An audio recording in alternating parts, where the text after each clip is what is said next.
தற்போதைய செய்தியை பார்த்து வருகிறோம். நெல்லை இருட்டுக்கடை அல்வா கடைக்கு பிரேமானந்த் சிங் உரிமை கோர முடியாது என்று நயன் சிங் கூறியிருக்கிறார். இது தொடர்பான கூடுதல் விவரங்களை செய்தியாளர் சிவமணியிடம் கேட்கலாம். சிவமணி, விவரங்கள். சிவரஞ்சனி, திருநெல்வேலி மாவட்டத்தில் இருக்கக்கூடிய இருட்டுக்கடை அப்படிங்கிறது உலக புகழ் பெற்றதாக விளங்குகிறது. நாள்தோறும் 1000 கிலோ அல்வாவிற்கு மேல விற்பனையாகக்கூடிய கடையாக அது விளங்குகிறது.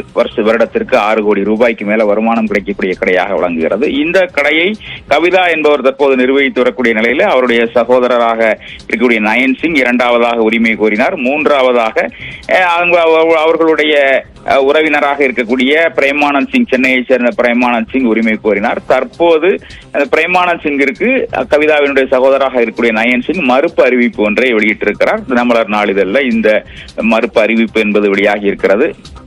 இந்த கடைக்கும் கிருஷ்ணசிங் என்பவர் தான் நீண்ட காலமாக கடையை நடத்தி வந்த நிலையில அவருக்கும் பிரேமானந்த் சிங் என்பவருக்கும் எவ்வித தொடர்பும், வியாபாரம் தொடர்பாக எவ்வித தொடர்பும் இல்லை.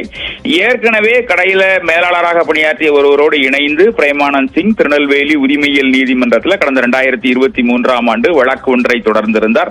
அந்த வழக்கு எண் 535/2023 என்ற அடிப்படையில முழு விசாரணைக்கு பிறகு அவருக்கும் இருட்டுக்கடைக்கும் எவ்வித தொடர்பும் இல்லை என்ற அடிப்படையில வழக்கு தள்ளுபடி செய்யப்பட்டிருக்கிறது. எனவே கடைக்கும் அவருக்கும் எவ்வித தொடர்பும் இல்லை. அவர் தற்போது ஏற்படக்கூடிய சிறிய பிரச்சனையை கருத்தில் கொண்டு தானும் உரிமையை கோரி தற்போது நாளிதழ் விளம்பரம் அறிவித்திருக்கிறார். யாதொரு தொடர்பும் இந்த கடை தொடர்பாக யாரும் வைத்துக் கொள்ள வேண்டாம் என்ற அடிப்படையில் நயன் சிங் தற்போது நாளிதழில் விளம்பரம் அளித்திருக்கிறார். இந்த மறுப்பு அறிவிப்பு தற்போது வெளியாகி இருக்கிறது. கடை தொடர்பாக அந்த கடையை உரிமை கோரக்கூடிய இரண்டாவது நபர் மூன்றாவது நபருக்கு மறுப்பு அறிவிப்பு ஒன்றை வெளியிட்டிருக்கிறார். சிவரஞ்சனி, விவரங்களை வழங்கியமைக்கு நன்றி சிவமணி.